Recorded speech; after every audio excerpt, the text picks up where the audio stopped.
നമ്മുടെ തനി നാടൻ കപ്പ ഉപയോഗിച്ചൊരു കട്ട്ലൈറ്റ് ഉണ്ടാക്കിയാൽ എങ്ങനെ ഇരിക്കും? എന്നും കട്ട്ലൈറ്റിലെ താരമാണല്ലോ ഉരുളക്കിഴങ്ങ്. അവയെ തൽക്കാലത്തേക്ക് നമുക്കൊന്ന് മാറ്റി നിർത്തിയിട്ട് നമ്മുടെ കപ്പ കൊണ്ട് എങ്ങനെ ഒരു ടേസ്റ്റി കട്ട്ലൈറ്റ് ഉണ്ടാക്കാമെന്ന് നോക്കാം. കാണുന്നത് പോലെ തന്നെ പുറമേ ക്രിസ്പിയും ഉള്ളിൽ നല്ല സോഫ്റ്റും ആയിട്ടുള്ള ഇവനെ ആ ടൊമാറ്റോ സോസിലൊന്നും മുക്കി കഴിച്ചാലുണ്ടല്ലോ ആ ടേസ്റ്റ് പറഞ്ഞറിയിക്കാൻ കഴിയില്ല.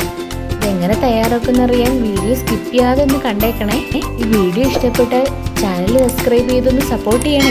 തൊട്ടപ്പുറത്ത് വരുന്ന ബെല്ലൈക്കൺ കൂടി ഒന്ന് പ്രസ് ചെയ്താൽ നോട്ടിഫിക്കേഷൻ എല്ലാം പെട്ടെന്ന് കിട്ടിക്കോളും. അപ്പം നമുക്ക് വീഡിയോയിലോട്ട് പോവാം. അപ്പോൾ ഇതിനു വേണ്ടി പൊടിയായി കട്ട് ചെയ്ത് 2 സവോള, പച്ചമുളക്, വെളുത്തുള്ളി, ഇഞ്ചി, പിന്നെ കുറച്ച് കറിവേപ്പില, ഇത്രയും വേണം. ഇതിന് വേണ്ടത് കപ്പയാണ്. ഇത് മഞ്ഞൾപ്പൊടി ഉപ്പും ഇട്ട് വേവിച്ച് വെച്ചിരിക്കുകയാണ്. തയ്യാറാക്കാനായിട്ടൊരു പാത്രം എടുക്കുക. നന്നായിട്ട് ചൂടായി കഴിയുമ്പോൾ അതിലേക്ക് വെളിച്ചെണ്ണ ഒഴിച്ചു കൊടുക്കുക. അതിനുശേഷം നമ്മൾ കട്ട് ചെയ്ത് വെച്ചിരിക്കുന്ന ഇഞ്ചിയും അതുപോലെ തന്നെ വെളുത്തുള്ളിയും ചേർത്ത് ആദ്യം നന്നായിട്ടൊന്ന് വഴറ്റിയെടുക്കുക.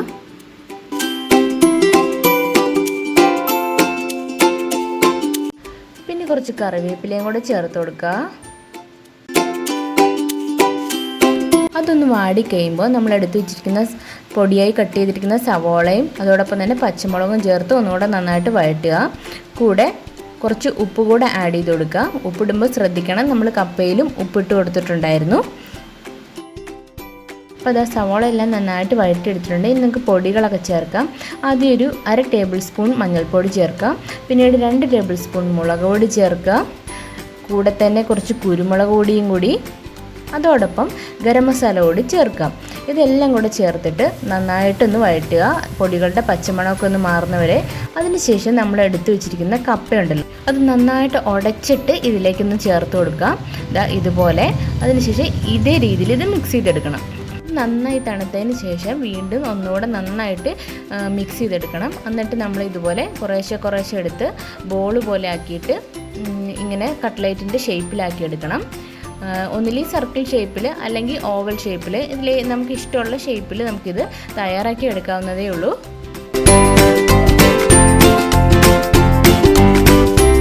അപ്പം ഞാൻ ഇവിടെ ഇതെല്ലാം റെഡിയാക്കി എടുത്തിട്ടുണ്ട്.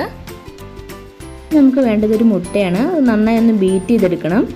എന്നിട്ട് നമ്മൾ തയ്യാറാക്കി വെച്ചിരിക്കുന്ന ഓരോ കട്ട്ലൈറ്റും ഇതുപോലെ മുട്ടയിൽ മുക്കിയതിന് ശേഷം ബ്രെഡ് ക്രംസിലൊന്ന് കോട്ട് ചെയ്തെടുക്കുക. അപ്പോൾ ബ്രെഡ് ക്രംസ് എന്ന് പറഞ്ഞാൽ നമ്മുടെ സാധാരണ ബ്രെഡ് ഉണ്ടല്ലോ അത് മിക്സിയുടെ ജാറിലിട്ട് ജസ്റ്റ് ഒന്ന് ക്രഷ് ചെയ്തെടുത്തതാണ്.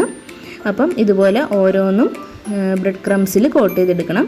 അപ്പോൾ ഒരു കാര്യം ശ്രദ്ധിക്കുക, 2 കൈ ഉപയോഗിച്ച് ചെയ്യണം. മുട്ടയിൽ മുക്കുന്ന കൈ വെച്ച് ഒരിക്കലും ബ്രെഡ് ക്രംസ് മുക്കിയെടുക്കാൻ ഉപയോഗിക്കരുത്. ഇതെല്ലാം ഇവിടെ റെഡി ആയിട്ടുണ്ട്. നമുക്കിതിൽ ഫ്രൈ ചെയ്തെടുക്കാം. അപ്പോൾ ഒരു പാനിൽ എണ്ണ ചൂടാകുമ്പോൾ അതിലേക്ക് ഓരോരോ കട്ട്ലൈറ്റായിട്ട് ഇട്ട് കൊടുക്കുക. എന്നിട്ടൊന്ന് തിരിച്ചും മറിച്ചും ഇട്ട് കൊടുക്കണം. ഇത് പെട്ടെന്ന് തന്നെ റെഡിയാവും, കാരണം ബാക്കി എല്ലാതും വെന്തതാണല്ലോ. അപ്പം ഇതൊന്ന് ജസ്റ്റ് ഒന്ന് പുറമേ ഒന്ന് ക്രിസ്പിയായി കിട്ടേണ്ട ആവശ്യം മാത്രമേ ഉള്ളൂ. കണ്ടില്ലേ നമ്മുടെ കട്ട്ലൈറ്റ് എത്രമാത്രം ക്രിസ്പിയാണെന്ന്. അപ്പോൾ ഇതുപോലെ നമുക്ക് ഓരോന്നും തയ്യാറാക്കിയെടുക്കാം.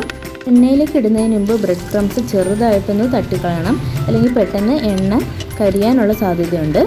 അപ്പോൾ ഇതുപോലെ ഓരോന്നായിട്ട് നമുക്ക് തയ്യാറാക്കിയെടുക്കാം.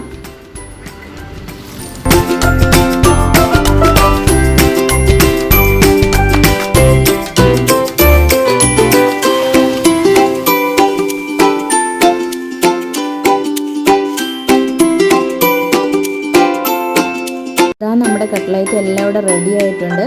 അപ്പോൾ ഇത് ട്രൈ ചെയ്യാത്തവരുണ്ടെങ്കിൽ തീർച്ചയായും ഇതൊന്ന് ട്രൈ ചെയ്യണേ. ഒരു സൂപ്പർ റെസിപ്പിയാണ്. അപ്പം നിങ്ങളിത് ട്രൈ ചെയ്ത് നോക്കിയിട്ട് ഫീഡ്ബാക്കൊക്കെ കമൻസിലൂടെ അറിയിക്കുക. വീണ്ടും പുതിയൊരു വീഡിയോ ആയിട്ട് നമുക്ക് കാണാം.